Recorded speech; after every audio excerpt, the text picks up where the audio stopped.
If this Great Wall of China represents China 1.0, and if the revolution in manufacturing and the success of China in the last 20 years represents China 2.0, then where does China go to move into China 3.0? Actually, it's quite a bit of a challenge here, because 3.0 really requires innovation and creativity and the ability to develop brands and compete with those brands throughout the rest of the world. I've been here for 2 weeks now working at Renmin University and working with students in the area of project management to help them understand the strategic nature of projects and how China needs to think outside the box to develop the kinds of projects that help them compete in a very competitive world market.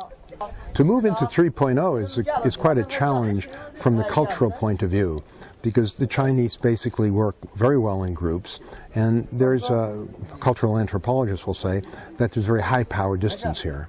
So that means that, of course, organizations are very hierarchical, and there's little individualism, which is dominant in the Western cultures.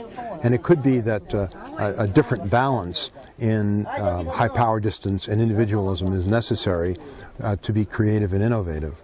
So the challenge here over the next 10 to 20 years will be to move away from a dependence on manufacturing into the area of innovation, creativity, and branding.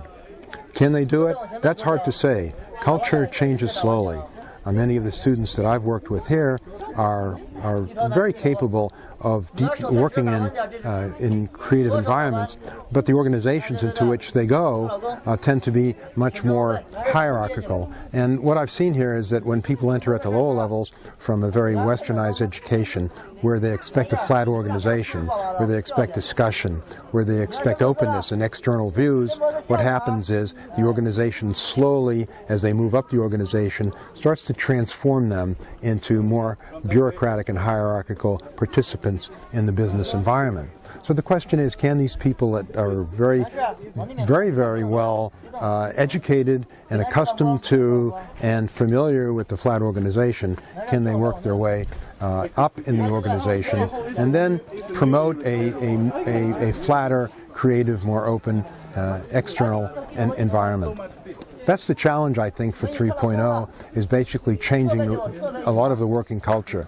And it's anybody's guess how long that will take. The challenge will be that as the cost structure here changes, and as the companies in the West who depend upon the low-cost structure here in China move to some of the other countries to minimize their costs, that China sort of gets placed into that traditional cycle, the economic cycle, where they have to move out of low-cost producer into research and development, creativity and innovation. I've just recently on the wall met a young gentleman who's here lecturing in surgery to some of the hospitals here in China. He comes from Canada and London, Ontario. And he talked about the challenges working with the physicians here, in that they're not as much into research and development as they are back in Canada. And those are the kinds of things that will be necessary to propel this country forward.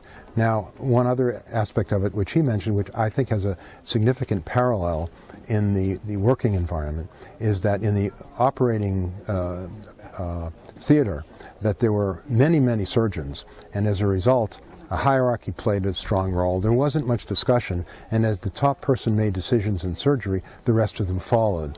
Much unlike the Western culture, where there's discussion. I met another person from the medical profession where hierarchy, it was clear, hierarchy is very, very important, and if you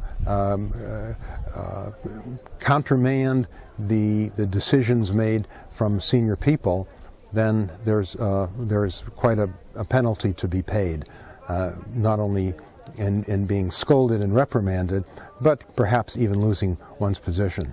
So the culture is one that is rapidly changing. There's a social upheaval here from the very young folks, and that social upheaval is likely to result in, eventually, different ways in which organizations are structured and how they are managed.